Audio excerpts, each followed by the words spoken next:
अस्सलाम वालेकुम स्टूडेंट्स, कैसे हैं सब लोग। आज हम पढ़ेंगे अपने फुल यूनिट की समरी। ये सारे टॉपिक्स हम पहले पढ़ चुके हैं और आज हम एक दफ़ा इसको रिवाइज करेंगे। ओके, तो जो हमारा सबसे फर्स्ट जो हमारा टॉपिक था वो था सेट्स। उसके बाद सेट नोटेशन, सिंबॉलिक फॉर्म, और सेट को डिस्क्राइब करने के लिए हमारे पास दो फॉर्म्स थी, टेबुलर फॉर्म, डिस्क्रिप्टिव फॉर्म। इसके बाद हमने पढ़ी थी types of sets, finite set, infinite set, empty और null set, single set, equal and equivalent, subset, superset, proper and improper subset. आज हम अपने सारे जो है टॉपिक को रिवाइज करेंगे। ओके, तो सबसे पहले क्या है, sets, collection of distinct and well defined object is called set. ये हम पहले पढ़ चुके हैं कि सेट क्या है, दो या दो से ज़्यादा चीज़ों को एक सेट में हम चेंज कर देते हैं। और दूसरी बात, ये सेट है, इसमें कोई भी डिस्टिंक्ट ऑब्जेक्ट नहीं है, यानी कि एक जैसे नंबर्स नहीं है।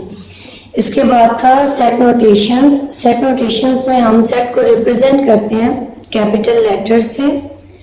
एन ये नेचुरल नंबर्स को डिनोट कर रहा है, natural numbers, set of even numbers, set of odd numbers. अब यहाँ पर ये है capital N, capital E, capital ओ।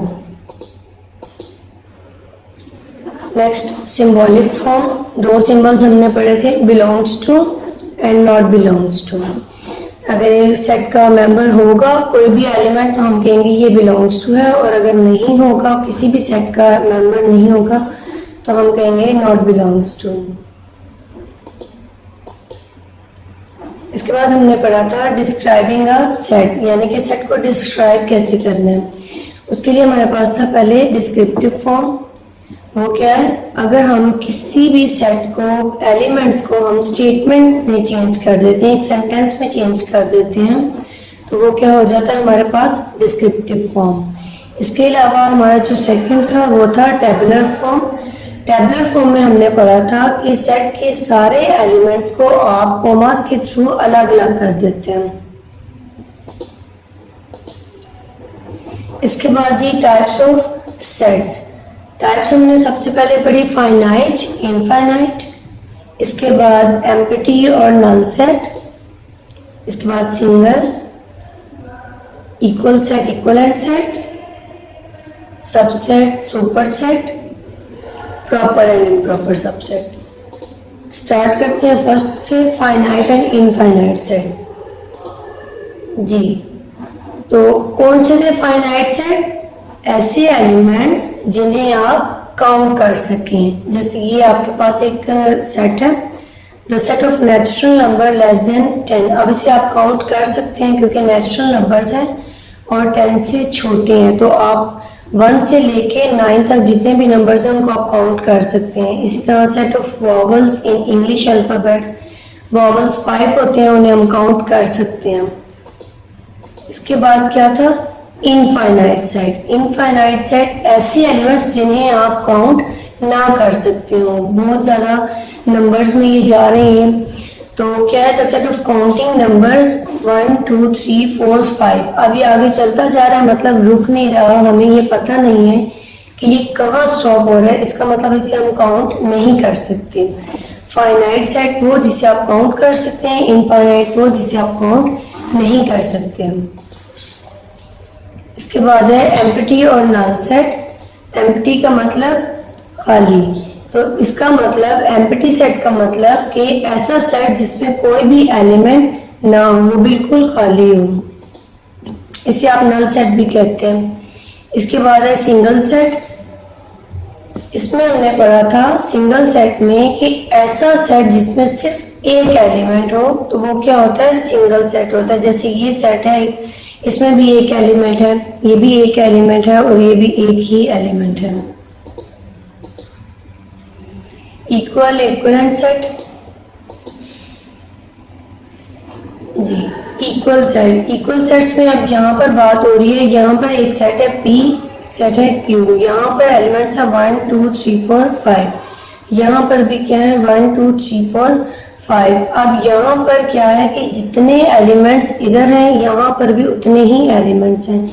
इक्वल सेट मीन्स के दोनों सेट्स में एक जैसे एलिमेंट्स हों और एक जितने भी हों, नंबर ऑफ एलिमेंट्स भी सेम हो और उनके एलिमेंट्स भी सेम हो। इसके बाद हमने पढ़ा था इक्विवेलेंट सेट। इक्विवेलेंट सेट में जस्ट नंबर ऑफ एलिमेंट्स एक जितने होने चाहिए। जैसे यहाँ पर सेट ए है, इसमें नंबर ऑफ एलिमेंट्स 4 है। इसी तरह सेट बी में नंबर ऑफ एलिमेंट्स भी 4 हैं। तो ये क्या है, ये इक्विवेलेंट सेट है। इसके बाद सबसेट एंड सुपरसेट।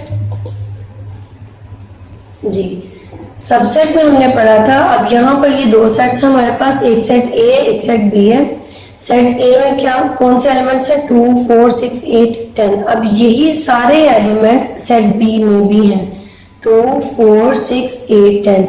तो इसका मतलब ए बी का सबसेट है। अगर ए के सारे एलिमेंट्स बी में होंगे तो फिर क्या होगा, ए बी का सबसेट होगा। और अगर ए के सारे एलिमेंट्स बी में हैं तो फिर हम ये कह सकते हैं कि बी ए का सुपरसेट है।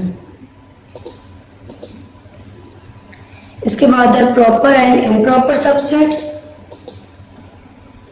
जी, अब यहाँ पर बात हो रही है बिल्कुल इक्वल सेट की तरह। यहाँ पर बात है the set of natural number less than 10, 10 से छोटे जितने भी नेचुरल नंबर्स हैं वो, और सेट बी में है the set of first 9 natural numbers. अब देखा जाए तो इन दोनों सेट्स में एक जैसे एलिमेंट्स है, यहाँ पर भी 1 से 9 तक और यहाँ पर भी 1 से 9 तक। ये इक्वल सेट भी है और इसको हम कह सकते हैं कि ए बी का इम्प्रॉपर सबसेट है। इसके बाद अगर ए के सारे एलिमेंट्स बी में हों और बी के कुछ एलिमेंट्स रह जाएं, यहाँ पर है ए ओ यू, यहाँ पर है ए ई आई ओ यू। अब ए के सारे एलिमेंट्स बी में मौजूद हैं लेकिन बी के कुछ एलिमेंट्स रह गए हैं, ई एंड आई। ये दो एलिमेंट्स जो है ये ए में नहीं है, तो इसका मतलब ए बी का सबसेट है। जी, तो ये थे हमारे फुल यूनिट को हमने एक दफ़ा हमने दोबारा देख लिया। अब इंशाल्लाह नेक्स्ट हम लेक्चर में अपने जो है वो सेकंड यूनिट को स्टार्ट करेंगे। तब तक के लिए अल्लाह हाफिज़, थैंक यू।